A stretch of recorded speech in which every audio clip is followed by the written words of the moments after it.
Hi, Karen Curry Parker here with your weekly Human Design Evolution Report. If you can imagine for a minute that last week and this week was kind of the runway for an ascension path that ultimately is going to bring us towards a renegotiation of the contracts that we have made, both in our personal lives, the contracts or the agreements we've made with ourselves, and even the bigger collective contracts we've made around our value, and most importantly, contracts that will bring us to a more sustainable way of creating and being in the world. That's kind of where we are right now. The sun and the earth really have set us up quite nicely for the inner work, the depth that we want to dive to with this Mercury retrograde season that we started as of today, the 17th, and we'll be working with and thematically playing with until March 10th. Anytime a planet goes retrograde, the planet itself doesn't go backwards, it just creates the appearance of sort of moving backwards in space. It's not actually going backwards. What it does oftentimes when we look at it from a celestial weather perspective is it gives us the opportunity to go inward, to reevaluate, reprocess, renegotiate. Anything that starts with a that's what we do in a retrograde cycle, which coincidentally starts with a right? That inner exploration, especially when we look at it around Mercury, is oftentimes about how we speak to ourselves and to each other. Because when we think about language and the power of language, we're looking at words that set the template for how we relate to each other. So we're being invited to explore, of course, our personal narrative, which we've been doing forever now. We've been encouraged in the last couple of weeks, especially with relationship energy, to explore whether our relationships are really expressing the truth of how we feel. Are we being bold with our hearts?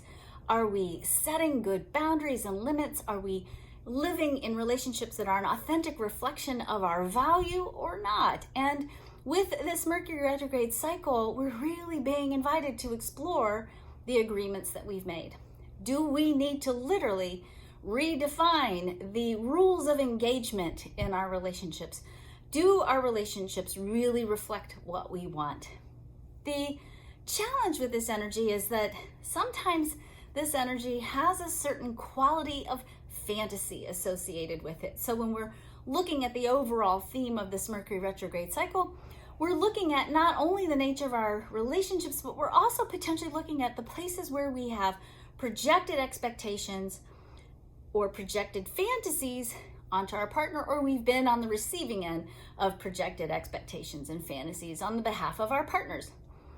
Oftentimes when we look at where does fantasy and expectation live in relationships, particularly in this Mercury retrograde cycle, when the theme is screaming at us, how do we be more sustainable in the world with the agreements that we make, with the way in which we live our lives?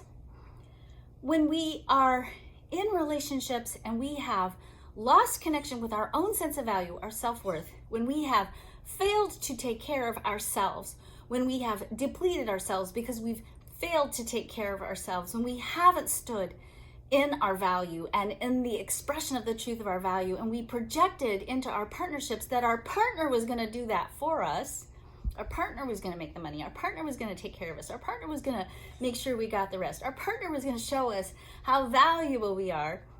That's a great theory, but that doesn't happen in partnership until you source it within yourself first. And so when we show up in our relationships and we're depleted and exhausted and we're struggling with our value and we haven't lived our value and we haven't set good boundaries and we're projecting expectations onto someone else that they're going to rescue us from our own failure to take care of ourselves, then we get disappointed in partnerships. And certainly that potential theme shows up in this retrograde cycle. It's a great opportunity for us to look in the mirror and say, hey, wait, am I asking my partnerships or my relationships to do things for me that I'm not willing to do for myself first?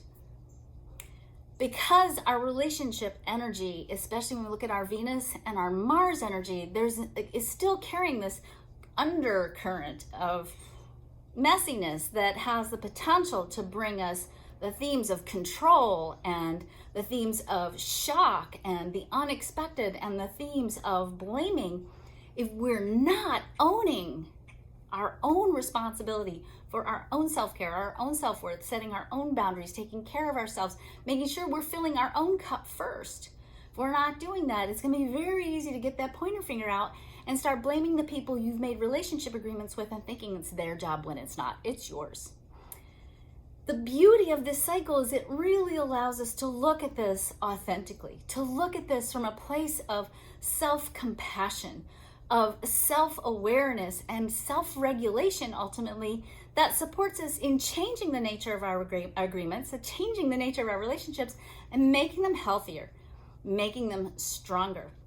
That's on a personal level. Of course, this also brings into play the relationship agreements you've made with yourself. Have you made agreements with yourself that actually reflect your value? Are you behaving in your life, in the way in which you work, in the way in which you show up for yourself, in a sustainable way? So that theme plays out personally. It plays out in our personal relationships, our more intimate partnerships, our friendships, our family relationships, and ultimately it also plays out in our collective relationships. We are exploring, and I completely expect over the next couple weeks for the theme of sustainability on a collective level to continue to come up into our faces. The universe is asking us, the world, the earth, the planet is asking us, the people of the planet are asking us, how can we be more sustainable? How can we craft agreements together so that we share the resources of this world in a way that reflects the value of each and every living being on this planet? This is a theme we're working with for 7 years, and it's a theme that ultimately has a great outcome. But for us to get to that great outcome, we've got to do the work, which means we've got to be redefining all of our agreements that we've made together collectively to make sure that we are staying sustainable in the way in which we share this planet with all living things, not just humans, but with all living things. Expect, because Mercury is retrograde, communication sometimes to be challenging. Keep the end goal in mind. Enter into every dialogue with win-win as the end goal, and don't lose connection with the prize at the end of the conversation. It's not personal. You're renegotiating. So think of it in that context. You're renegotiating the contracts you've made with each other. So go into it with heart. Go into it with the willingness that you want not only you to get what you want, but you want your partner to get what they want. And when we walk into agreement from that perspective, then we have the potential opening for something much greater, much more enduring, much more beautiful, much more worthy of our devotion and meaning. Speaking of devotion and meaning are the other undercurrents that are running through our energies right now. It's actually expressed in our earth energies this week, meaning we're grounded in our quest for devotion and meaning. We want to show up as devoted partners or as devoted to our cause, our mission, our passion, but we can't if we don't have the energy for it, or if the agreements that we've made are compromising our energy and our value. We are looking for what is that really meaningful thing to commit to. Commit to this. Commit to sustainable well-being for yourself, for your relationships, and for the planet. When you can find meaning in that devotion, then you will find the power to create what you want to create. The other theme that plays out, starting Wednesday, the sun moves into the gate 55. Anytime the gate 55 shows up in our transits, it's an opportunity for us to learn how to become more faithful, how to use faith as a skill set, as a muscle. We are learning to build our faith muscle so that we can learn to draw on that faith, to create with faith, even when the evidence of what we're wanting to build isn't there yet. So it's easy for us to look at, okay, this world that needs so much support and change and transformation in order for us to make it more sustainable. It's easy for us to look at it and go, oh, the evidence isn't there. It's not going to happen. There's nothing that's pointing to a solution or a resolution of the challenges that we're facing today. If we start to dream and hold faith and keep a vision for what else is possible, the elegant solution for the challenges facing humanity already exists in the quantum field. It already exists because you can imagine it. The fact that you're able to interpret that idea with your brain, which is a manifested, collapsed quantum potential, says that idea already exists, and the potential for that idea to become form, to take form on this planet is there.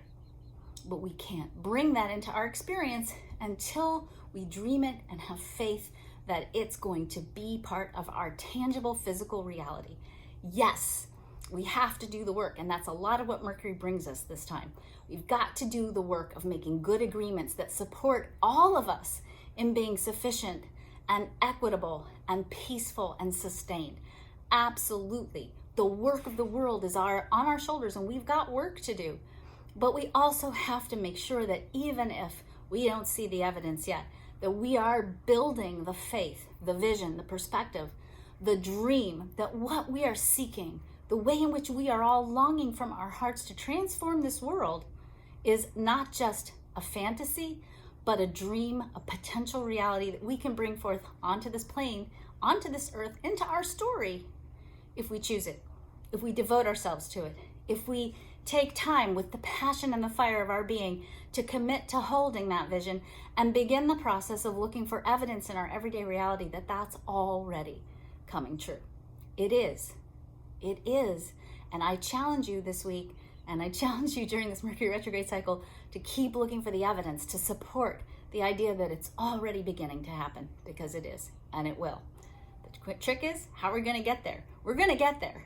But we're either going to get there and have a big struggle-filled, challenging kind of journey, or we're going to get there by holding the passion, devotion, faith, vision, and keep looking for the evidence of what's already working, and keep building on that, and keep crafting good relationships, and keep nurturing ourselves, and keep expanding the quality of well-being that we are experiencing in our personal lives, in our collective lives, on our global level.